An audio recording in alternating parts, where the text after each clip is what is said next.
The Town Musicians of Bremen. Hello, this is Natasha, and Prince Bertie the Frog has asked me to tell you a tale about 4 animals who ran away to form a band and play music. They were so successful that the Brothers Grimm wrote a story about them. Their band was called the Town Musicians of Bremen. A certain man had a donkey, which had carried the corn sacks to the mill loyally for many a long year. But his strength was going, and he was growing more and more unfit for work. Then his master began to wonder if it was worth his while keeping this old donkey much longer. The donkey, seeing that no good wind was blowing, ran away and set out on the road to Bremen. "There," he thought, "I can surely be town musician." When he had walked some distance, he found a dog lying on the road, gasping like one who had run till he was tired. "What are you gasping so for, you big fellow?" asked the donkey. "Ah," replied the dog, "as I am old and daily grow weaker and can no longer hunt, my master wanted to kill me, so I ran away. But now how am I to earn my bread?" "I'll tell you what," said the donkey. "I am going to Bremen, and shall be a town musician there. Go with me, and work also as a musician. I will play the lute, and you shall beat the kettle drum." The dog agreed, and on they went.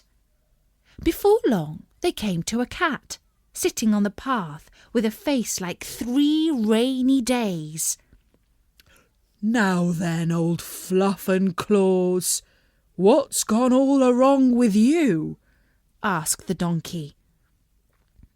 "Who can be merry when his neck is in danger?" answered the cat. "Because I am now getting old and my teeth are worn to stumps, and I prefer to sit by the fire and spin rather than hunt about after mice. My mistress wanted to drown me, so I ran away. But now good advice is scarce. Where am I to go?" "Go with us to Bremen. You understand night music. You can be a town musician." The cat thought well of it and went with them. After this, the 3 runaways came to a farmyard, where the cockerel was sitting upon the gate, cock-a-doodle-doing with all his might. "Your cock-a-doodle-doing goes through and through my skull," said the donkey. "What is the matter?" "Guests are coming for Sunday, and the housewife has no pity," said the cockerel, "and has told the cook that she intends to eat me in the soup tomorrow, and this evening I am to have my head cut off. Now I'm a cockle-doodle-doing at full pitch while I can." "Ah, you red-headed bird," said the donkey, "you had better come away with us. We are going to Bremen. You can find something better than death everywhere. You have a good voice, and if we make music together, it must have some quality." The cockerel agreed to this plan, and all 4 went together. They could not, however, reach the city of Bremen in one day, and in the evening they came to a forest where they meant to pass the night. The donkey and the dog laid themselves down under a large tree, and the cat and the cockerel settled themselves in the branches. But the cockerel flew right to the top, where he was most safe.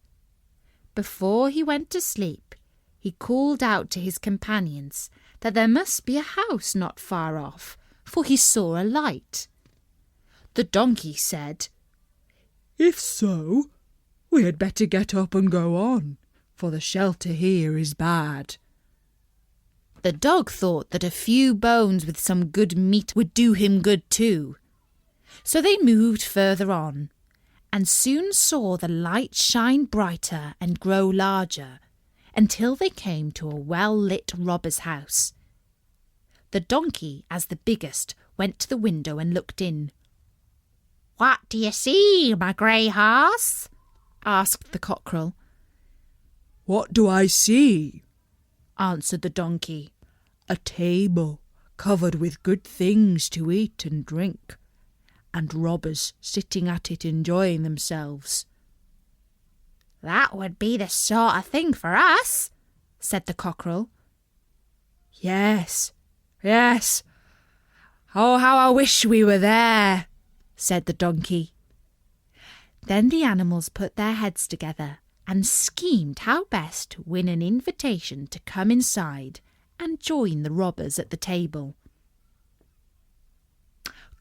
Come, my friends," said the donkey. "We are musicians, so let us sing for our supper." So they began to perform their music together. The donkey brayed, the dog barked, the cat mewed, and the cockerel cock-a-doodle-dooed.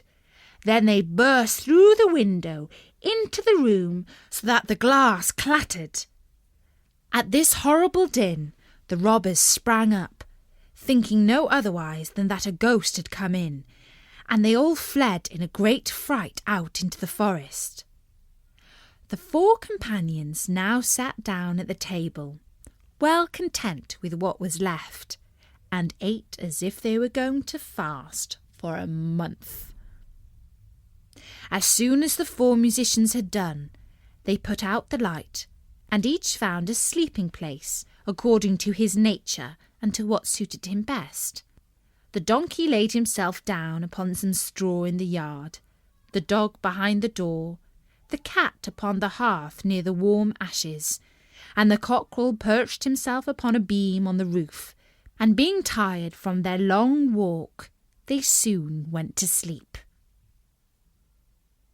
When it was past midnight, and the robbers saw from afar that the light was no longer burning in their house, and all appeared quiet, the captain said, "We ought not to let ourselves be frightened out of our wits," and ordered one of them to go and examine the house.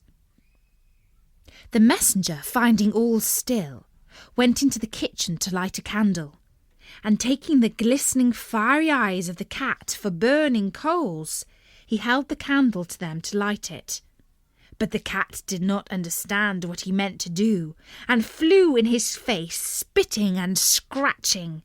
He was dreadfully frightened, and ran back to the door, but the dog, who lay there, sprang up and bit his leg. And as he ran across the yard by the straw heap, the donkey gave him a smart kick with its hind foot. The cockerel, too, which had been awakened by the noise, and had become lively, cried down from the beam, "Cock-a-doodle-doo!" Then the robber ran back as fast as he could to his captain and said, "Oh, there is a horrible witch sitting in the house, who spat on me and scratched my face with her long claws. And by the door stands a man with a knife, who stabbed me in the leg. And in the yard there lies a black monster, who beat me with a wooden club. And above, upon the roof, sits the judge, who called out, 'Bring the rogue here to me.'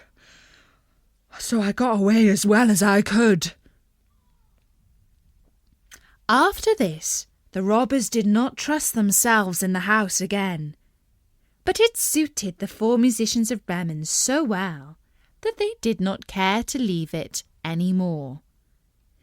And that's the story of the Town Musicians of Bremen by the Brothers Grimm. Bertie says that the Town Musicians of Bremen are one of the coolest bands ever. I'll be back with another story soon. In the meantime, don't forget there are loads of free stories you can download from storynori.com. Until next time, from me, Natasha, bye-bye!